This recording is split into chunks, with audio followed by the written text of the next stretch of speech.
Okay, Assalamualaikum dan salam sejahtera. Jadi kita akan tengok pula kesan daya geseran.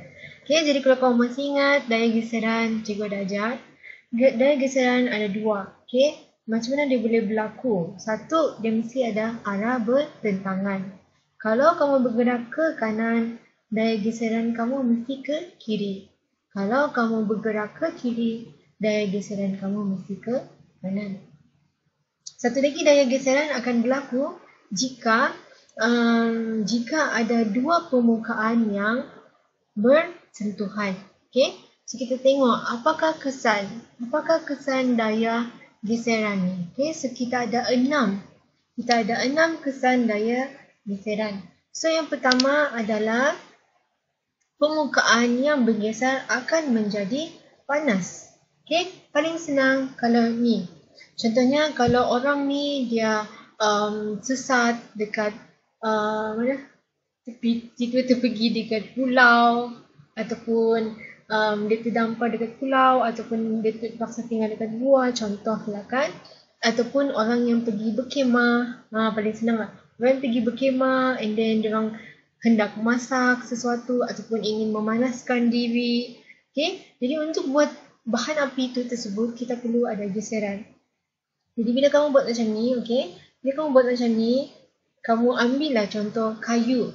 Dengan kayu bergeser, akan mungkin boleh menyebabkan benda tu menjadi panas. Bolehlah dapat api. Ataupun satu lagi, cuba guna batu dengan batu. Bila dia bergeser, dia boleh buat benda tu jadi panas and kamu boleh menghasilkan api. Kalau tidak pun paling mudah adalah kalau kamu di tempat yang sejuk, selalunya kamu akan nampak orang akan geserkan kedua-dua tangan. Okay? Bila dia mau panaskan tangan dia terlalu sejuk kan, contohnya kalau kita pergi kudasang, bila dia panas ataupun ranau, bila tempat tu sejuk, kita mau panaskan tangan kita, kita akan geserkan kedua-dua tangan kita. Lepas tu kita akan hembuskan panas-panas supaya hembuskan nafas kita panas tu supaya tangan kita akan menjadi panas. Jadi bila kamu geserkan dua tangan kamu, cuba ambil dua tapak tangan kamu, cuba kamu kasih geser sekejap, okay? Atas bawah, kamu akan rasa tangan tu menjadi panas sedikit. Segitulah orang selalu buat kalau diorang pergi kawasan yang sejuk. Okay? Contohnya dekat tempat orang putih, selalunya kalau tangan diorang terlalu panas, diorang akan geserkan. Sebab kalau sejuk, jadi dia akan geserkan tangan diorang supaya menjadi panas. Okay, ingat tak? Yang pertama, kalau kamu geserkan sesuatu, okay, dia akan menjadi panas. Okay, jadi yang kedua, kalau kita tengok, okay, kalau cikgu laju sangat, kamu boleh ulang video ni, ataupun kalau tidak faham, kamu boleh tanya cikgu. Okay, so yang kedua adalah objek berat sukar bergerak. Kenapa? Bila kamu jalan sini, kamu ingin tolak objek pergi ke arah kanan, kamu mesti ada geseran ke arah kiri. So, bila kamu angkat contohnya objek yang berat, okay, objek yang berat, mestilah daya geseran kamu akan jadi kuat. Cikgu dah ajar tadi kan? Bila berat, daya geseran kamu kuat, jadi ni. Okay? Objek berat akan sukar bergerak ataupun sukar digerakkan. Okay? Bila cuba bayangkan kamu ingin angkat kotak yang 5 kilo. Gerak, tolak-tolak, tidak berat, tidak sukar untuk berjalan. Tidak sukar untuk maju ke hadapan. Sebab apa? Dia ringan. Tapi cuba bayangkan kalau cikgu kamu tolak kotak yang berat dia 50 kilo. Okay, mestilah kamu rasa, cikgu berat, susah mau tolak. Kenapa? Sebab dia mempunyai geseran yang kuat. Okay, jadi kalau kamu tidak faham, kamu boleh tanya cikgu. Yang ketiga, kita tengok adalah bila kamu geserkan sesuatu objek dengan objek yang lain, dia boleh menghasilkan bunyi. Sebab itulah kita belajar geseran ni. Tengok. Kalau kita tidak belajar geseran, macam manalah kita mahu hasilkan bunyi, muzik daripada violin contohnya. Okay? Kalau kita ada student yang ada main violin, senanglah kamu mau tahu, ataupun kalau kamu pernah nampak dekat sekolah ataupun dekat TV. Jadi bila mereka gesekkan, bila mereka gesek biola tu, kayu biola dengan string biola ni, bila digesekkan dua-dua ni, kan, kesan geseran tu akan menghasilkan bunyi. Sebab itulah kita boleh dengar bunyi daripada peralatan biola contohnya. Violin. So bila kamu gesekkan kedua-dua permukaan tersebut, dia akan menghasilkan bunyi. So tadi bila kamu gesek, dia akan jadi panas. Bila kamu berlaku geseran, susah untuk bergerak. Dan bila ada geseran, boleh menghasilkan bunyi. So kita ada lagi 3. So yang keempat pula, permukaan objek jadi haus atau koyak. Paling senang adalah bila kamu pakai satu kasut yang sudah lama sangat. Mungkin pakai kasut tu dalam 3 tahun, 4 tahun, ataupun 7 tahun contohnya. Cuba kamu buka kasut tu and kamu tengok dekat bahagian tapak dia. Kalau kamu tengok dekat bahagian tapak, mungkin ada sudah tapak yang ada lubang, tapak yang koyak, tapak yang haus, kan, kasut tu. Kenapa? Sebab dia selalu berlaku geseran kasut tersebut dengan permukaan lantai, permukaan jalan raya, kan, permukaan tanah, dia akan selalu bergeser. Bila dia geser selalu, kesan geseran ni akan buat benda tu haus ataupun koyak. Macam contohnya kasut. Ataupun contohnya macam ni. Permukaan ni mula-mula semua adalah berwarna pink merah-merah. Tapi disebabkan oleh kesan geseran ni, tengok dia ada bahagian yang sudah tidak ada warna. Jadi itulah dia menjadi haus. Kalau koyak, contohnya kamu tengok tapak kasut kamu yang sudah mungkin kamu pakai 3 tahun, 4 tahun. Kalau dia koyak, disebabkan oleh kesan geseran. Kamu berjalan di atas tanah, geser. Berjalan di sekolah, geser.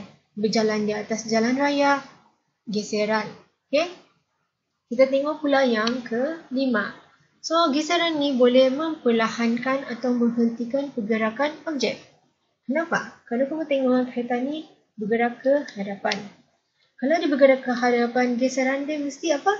Bertentangan. Kan? So, dia boleh memperlahankan atau menghentikan pergerakan objek. Contohnya kalau kamu pergi permukaan yang kasar. Pergi permukaan yang kasar, jadi susahlah untuk dia bergerak ke hadapan. Dia akan perlahan ke hadapan.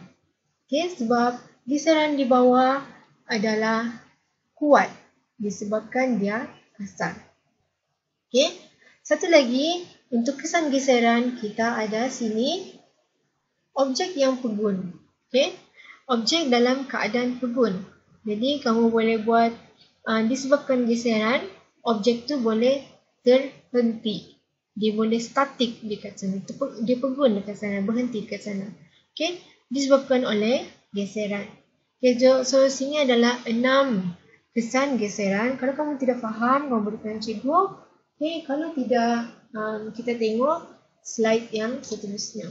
So kita tengok pula kebaikan geseran.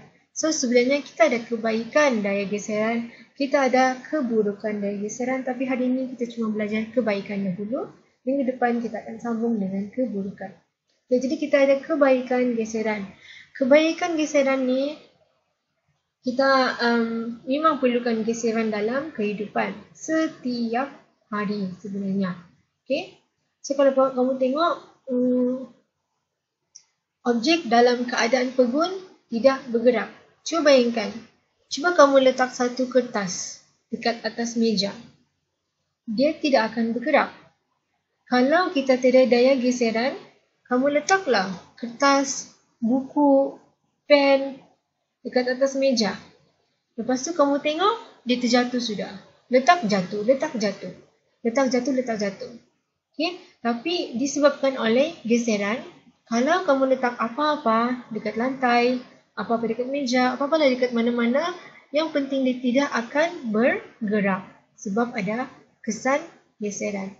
Kalau tidak, semua benda ni dia akan bergerak. Okay? Dia akan bergerak mana-mana lah. Kerusi bergerak, meja akan bergerak, TV akan terjatuh, almari akan terjatuh. Tapi tidak, dia tidak akan bergerak disebabkan geseran. Sebab itulah kita belajar sains ni. Kita belajar tentang kehidupan. Kita belajar tentang benda yang boleh memperbaiki hidup kita juga. Okay? So, kalau kita tidak belajar tentang geseran, kita akan terfikir, kenapa kalau saya letak barang, dia tak bergerak? Ataupun, kenapa kalau saya letak barang, dia bergerak? Gitu. Jadi, itulah kita belajar sains. Okay? Kita gunakan benda ni setiap hari. Geseran ni setiap hari kita akan guna. Yang kedua adalah disebabkan geseran kamu boleh memegang objek. Cuba kamu ambil pen. Okay? Ataupun ambil kertas. Kalau kamu tidak geseran, kamu tidak boleh ambil pun pen. Dia akan terjatuh. Kamu ambil kertas pun terjatuh. Kamu ambil buku pun terjatuh. Okay? Tapi sebab ada geseran antara kulit kamu dengan contohnya pen. Ataupun daya geseran kulit kamu dengan kertas. Ataupun geseran kulit kamu dengan buku. Sebab itulah kamu boleh pegang objek tersebut. Sebab ada geseran. Okay? Setiap hari kita guna. Okay? Itulah bagusnya kita belajar sains. Okay? Jadi kita tengok pula yang ketiga. Boleh berjalan dan berlari tanpa tergelincir. Cuba bayangkan kalau kita tidak geseran. Bila cikgu suruh kamu berdiri, cikgu suruh kamu bangun, okay? Berjalan satu tapak, kamu akan tergelincir. Cuba cikgu suruh kamu, okay, lari, semua akan tergelincir, semua akan terjatuh. Kalau tidak geseran. Sebab itulah kamu boleh bangun, kamu boleh berjalan dengan dengan baik. Tidak ada yang terjatuh, tergelincir. Sebab kamu punya kaki ataupun kamu punya kasut, dia bergeser dengan lantai, dengan tanah, dengan jalan raya. Okay? Jadi, sebab itulah tidak yang tergelincir. Okay, so nombor 4. Menggerakkan, memperlahankan dan memberhentikan objek. So, ini adalah sangat penting. Terutamanya untuk ibu bapa. Okay? Bila mereka pergi kerja ataupun bila mereka hantar kamu ke sekolah, mesti diorang guna kenderaan. So, kenderaan tu mestilah dia akan perlu berhenti juga. Takkanlah bila sampai sekolah terlimpas. Lepas tu pergi sampai sekolah lagi kamu kena terjun pula dari kereta. Tidak. Dia mesti kena hentikan kereta kamu. Jadi macam menghentikan kereta tu, kamu guna daya geseran. So setiap hari kita guna. So nombor 5 adalah mengasah pisau. Okay, so maksudnya bila kamu ada pisau yang tumpul, contohnya untuk ibu kamu dekat dapur, dia mau potong ayam, dia mau potong daging, tapi tumpul pisau. Jadi dia boleh sahaja asah pisau tersebut. Okay, jadi digunakan daya geseran. Jadi daripada daya geseran tu, kita boleh mengasah pisau. Jadi bolehlah potong dengan mudah. Okay, jadi itulah kita gunakan daya geseran ni setiap hari. Kalau cikgu suruh kamu pegang sekarang apa-apa pun, kamu sudah guna daya geseran. Okay, jadi kalau kamu ada apa-apa soalan, kamu boleh tanya cikgu. Kalau tidak, kita akan bertemu lagi di minggu hadapan. Okay, cikgu ada kerja rumah lah, cikgu ada kerja macam biasa, latihan. Okay, kalau ada apa-apa soalan, kamu boleh tanya cikgu. Kalau tidak, kita akan berjumpa lagi di minggu hadapan.